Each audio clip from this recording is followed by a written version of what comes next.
Assalamualaikum warahmatullahi wabarakatuh. Pada kesempatan kali ini, kami dari kelompok 5 Ekonomi Makro KP2 2019 akan mempresentasikan hasil diskusi kami mengenai keseimbangan ekonomi di 3 sektor. Sebelum kita ke materi, kami akan memperkenalkan anggota kami. Perkenalkan, nama saya Nazli Nurfaiza dengan nomor induk mahasiswa 1961300. Nama saya Nur Yulia Pratiwi, NIM 1961110. Nama saya Titik Humairo, NIM saya 1961114. Perkenalkan, nama saya Lavinia Rusida, NIM saya 1961104. Di sini saya akan menjelaskan tentang aliran pendapatan dan syarat keseimbangan. 1. Aliran pendapatan. Pembayaran pajak oleh rumah tangga dan perusahaan kepada pemerintah. Pembayaran pajak tersebut menimbulkan pendapatan kepada pihak pemerintah. Ia merupakan sumber pendapatan pemerintah yang utama. Aliran yang kedua adalah pengeluaran dari sektor pemerintah ke sektor perusahaan. Aliran ini menggambarkan nilai pengeluaran pemerintah ke atas barang-barang dan jasa-jasa diproduksi oleh sektor perusahaan. Aliran yang ketiga adalah pendapatan dari sektor pemerintah ke sektor rumah tangga. Aliran ini timbul sebagai akibat dari pembayaran ke atas konsumsi faktor-faktor produksi yang dimiliki sektor rumah tangga oleh pemerintah. Yang kedua, syarat keseimbangan. Dalam suatu perekonomian, keseimbangan pendapatan nasional akan dicapai apabila penawaran agregat adalah sama dengan pengeluaran agregat. Keseimbangan Y sama dengan AE atau Y sama dengan C plus I plus G. Sebagai kesimpulan, dapatlah dirumuskan bahwa dalam perekonomian 3 sektor yang mencapai keseimbangan akan berlaku keadaan I plus G sama dengan S plus T. Keterangan diagram di atas. Aliran perekonomian 3 sektor. Rumah tangga konsumsi mengirimkan faktor-faktor produksi kepada rumah tangga produksi berupa tanah, tenaga kerja, modal, dan keahlian atau skill. Rumah tangga produksi mengirimkan barang dan jasa kepada rumah tangga konsumsi untuk dikonsumsi atau digunakan. Pendapatan rumah tangga konsumsi dari rumah tangga produksi berupa sewa atau tanah, upah atau tenaga kerja, bunga atau modal, dan laba atau skill. Rumah tangga produksi belanja kembali kepada rumah tangga konsumsi berupa faktor-faktor produksi atau tanah, tenaga kerja, modal, dan skill. Rumah tangga konsumsi dan rumah tangga produksi sama-sama membayar pajak kepada pemerintah. Rumah tangga negara sebagai timbal balik memberikan pelayanan, fasilitas, dan subsidi kepada rumah tangga konsumsi dan rumah tangga produksi. Untuk materi selanjutnya adalah jenis-jenis pajak. Sebelum kita mengetahui apa saja jenis-jenis pajak, saya akan menerangkan sedikit apa itu pengertian pajak.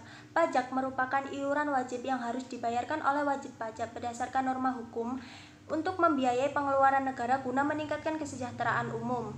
Jadi, secara garis besarnya, jenis pajak juga dibagi menjadi dua, yaitu ada pajak tak langsung dan ada pajak langsung. Dan berikut ini adalah jenis-jenis pajak. Yang pertama adalah pajak langsung.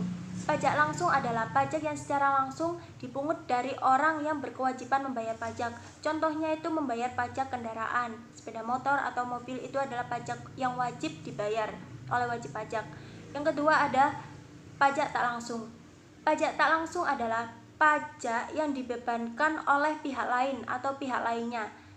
Yaitu misal kita membeli barang, terus kita disuruh membayar pajak. Nah, itu adalah pajak yang dibebankan oleh pihak lain, yaitu seperti kita para konsumen yang membeli barang tersebut. Yang ketiga adalah pajak objektif. Pajak objektif adalah pajak yang dikenakan berdasarkan aktivitas. Contohnya membayar PPN bagi mereka yang membeli barang atau jasa. Seperti kita saat makan di restoran, biasanya kita akan disuruh untuk membayar pajak. Nah, itu adalah pajak objektif. Yang selanjutnya ada pajak subjektif. Pajak subjektif adalah pajak yang dibayarkan berdasarkan kemampuan untuk membayar. Ini berdasarkan pendapatan. Contoh, jika pendapatan si pembayar pajak itu besar, maka wajib pajak yang harus dibayarnya juga akan ikut besar. efek pajak terhadap konsumsi dan tabungan. Yang pertama, pengaruh pajak tetap yaitu jumlah yang sama atas berbagai tingkat pendapatan nasional atas pengeluaran konsumsi dan tabungan. Yang kedua, pengaruh pajak proporsional atas pengeluaran konsumsi dan tabungan. Yang ketiga, setiap pemungutan pajak akan menimbulkan perubahan terhadap disposable atau dalam kurung YD. Pajak sebanyak T akan menyebabkan pendapatan disposable turun sebanyak T. Maka delta YD sama dengan min T. Saya akan menjelaskan pengeluaran pemerintah. Pajak yang diterima pemerintah akan digunakan untuk membiayai berbagai kegiatan pemerintah.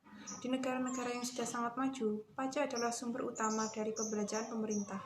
Sebagian dari pengeluaran pemerintah adalah untuk membiayai administrasi pemerintah, membiayai kegiatan pembangunan, membayar gaji pegawai pemerintah, membiayai sistem pendidikan dan kesehatan rakyat.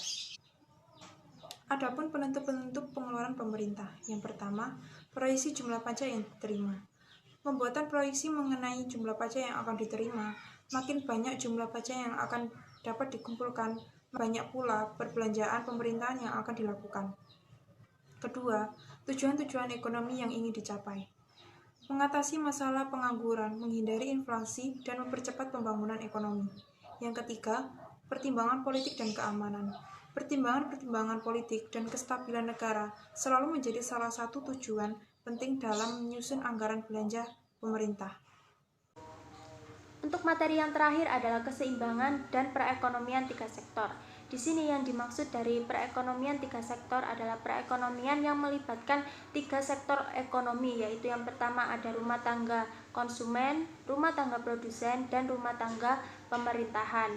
Jadi pendapatan keseimbangan bisa dirumuskan Y sama dengan C plus I plus G, S plus I sama dengan I plus G, yang dimana keterangannya adalah Y merupakan pendapatan nasional, T merupakan pajak, C merupakan konsumsi, I merupakan investasi, G merupakan pengeluaran pemerintah, dan S adalah saving yang berarti penyimpanan. Jadi itu adalah materi mengenai keseimbangan dan perekonomian tiga sektor.